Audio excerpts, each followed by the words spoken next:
రెండు చేతులు జోడించుకోండి. రెండు చేతులు చక్కగా పైకెత్తండి. ఇప్పుడు భక్తులు తీసుకోండి ఒకసారి హాయిగా గట్టిగా ఒకసారి జై శ్రీరామ్ జై శ్రీరామ్ ఉండగట్టు అంజన్నకి జై జై శ్రీరామ్ జై శ్రీరామ్.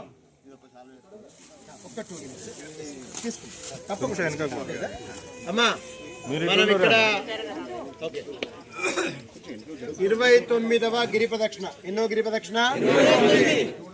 మొట్టమొదటి గిరి ప్రదక్షిణ కేవలం 50 నుంచి 60 మంది మాత్రమే ఉన్నాం. అది కూడా ముఖ్యంగా మన పూడూరు వాస్తవులు దాంట్లో ఎక్కువగా ఉన్నారు. సంతోషం. ఇప్పుడు అందరు కూడా కలుస్తున్నారు. 100 గ్రామాలు కదులుతున్నాయి. అద్భుతం. ఆశ్చర్యం ఏంటంటే కొన్ని వేల మంది క్రితం పున్నమ 6,000 మంది పాల్గొన్నారు. ఈ పున్నమకు కూడా దగ్గర 4-5 వేల మంది భక్తులు పాల్గొన్నారు. చాలామంది ముందుకు వెళ్ళిపోయారు. మంచిదే, అదేం తప్పు కాదు. కానీ వచ్చే పున్నమకి అందరూ ఆగాలి. అది గురు పౌర్ణమి అంటారు, వ్యాస పౌర్ణమి అంటారు. నేను ముందే వచ్చేస్తా, కానీ 7 గంటలకు సమయం ఇచ్చాం కాబట్టి 7 గంటల దాకా రూమ్లో ఉంటా. ఈసారి మనం అందరం కలిసి గ్రూప్లో ఒక డిసైడ్ అవుదాం ఎన్ని గంటలకు కరెక్ట్గా స్టార్ట్ చేద్దామనేది. అది గ్రూప్లో పెడతారు, గ్రూప్ ఫాలో అవ్వండి. అందరం ఆ సమయానికి కరెక్ట్గా కదులుతాం. ఒక జెండా ముందు నడుస్తుంది, ఆ వెనుకలు అందరూ నడిచే విధంగా ఆ ఒక్క పౌర్ణమి జాగ్రత్త వహిద్దాం. ఏది? గురు పౌర్ణమి కాబట్టి ఈ గురు పౌర్ణమి సందర్భంగా ప్రచారంలో తీసుకెళ్ళండి.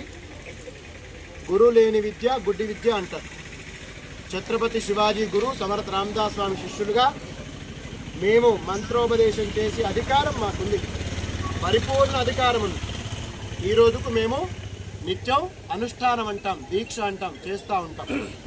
హనుమాన్ దీక్ష 40 రోజులు, అలాగే అయ్యప్ప దీక్ష 40 రోజులు. కానీ మాకు జీవితాంతం దీక్ష. అలాగే ఉండాలి, చెప్పడం మాత్రమే కాదు. అర్థమైందా? మమ్మల్ని మీరు దూరంగా ఉండి గమనించిన కొంతమందికి ఉంటుంది, చూద్దాం ఈయన సంగతి ఏంది.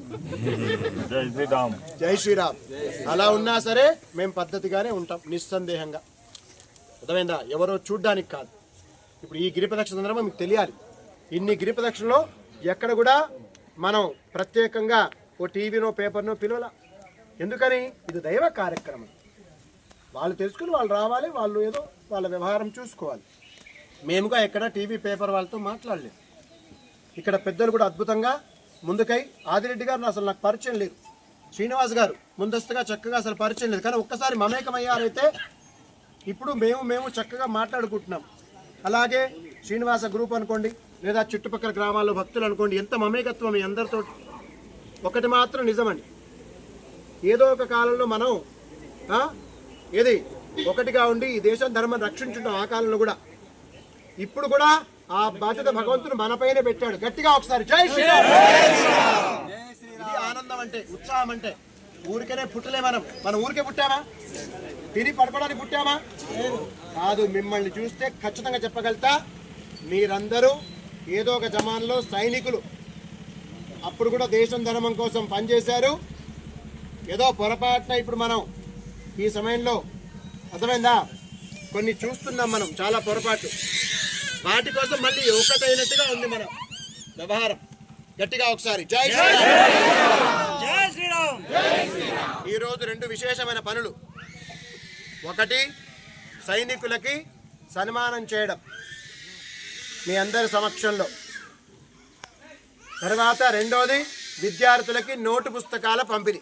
ఇక్కడ ఎవరెవరు విద్యార్థులు ఉన్నారో వాళ్ళకి ముందు నోటు బుక్స్ ఇస్తాం. ఏదైనా మిగిలితే ఇంతకుముందే చెప్పాను, ఎంఆర్ఓ ఎండిఓ ద్వారా, ఇంకా వీలైతే మన పెద్దలు డిసైడ్ చేసుకొని కలెక్టర్ ద్వారా అయినా సరే కొన్ని స్కూల్స్కి ఆ నోటు పుస్తకాలు పంపించే అవకాశం.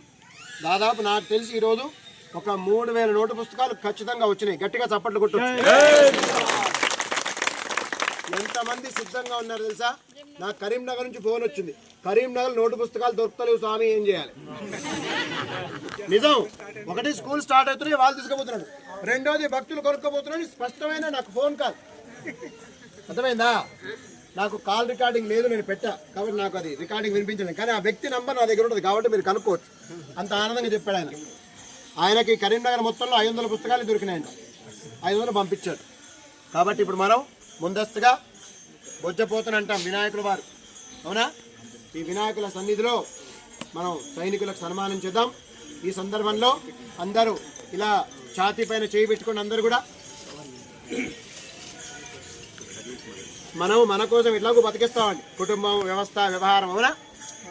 అందరూ చెప్పండి. మా వంశం, మా వంశం, కొంచెం గట్టిగా చెప్పాలమ్మా. మా వంశం, మా వంశం, మా గోత్రం, మా గోత్రం, మా కుటుంబం, మా కుటుంబం వృద్ధి చెందాలి. వృద్ధి చెందాలి. ఈ దేశం, ఈ దేశం, ఈ ధర్మం, ఈ ధర్మం నిలబడాలి. నిలబడాలి. ఈ దేశం, ఈ దేశం, ఈ ధర్మం, ఈ ధర్మం దీనికోసం మేము కూడా సైనికులుగా సైనికులుగా పని చేస్తాం.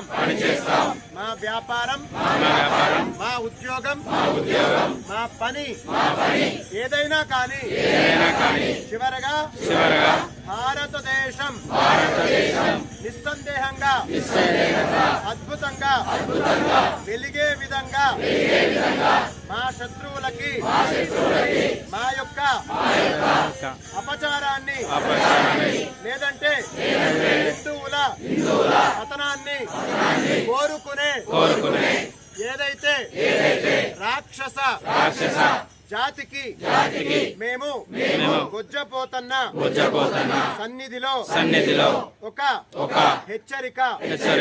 మేము హిందువులం, బంధువులం, దేశ రక్షణకి, ధర్మ రక్షణకి సైనికులుగా పని చేస్తామని మనస్ఫూర్తిగా గొజ్జపోతన్న సన్నిధిలో ప్రమాణం చేస్తున్నాం.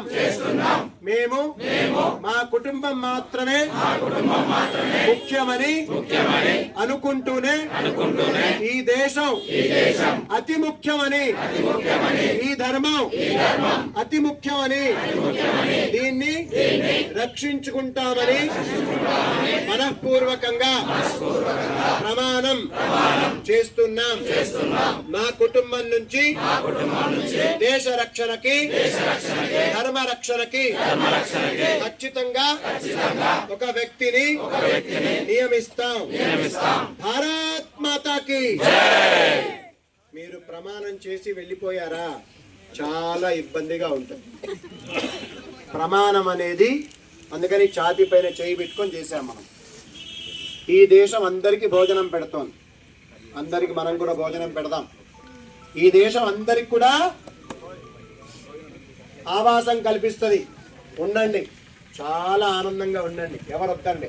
మా మంచి కోరుతూ, ఈ దేశం మంచి కోరుతూ, ఇదొక్కటే మా విజ్ఞప్తి. అర్థమైందా? అందుకని ఈ దేశం బాగుండే విధంగా ఎవరు ప్రార్థిస్తారో వాళ్ళందరూ మంచోళ్ళు, మనోళ్ళే.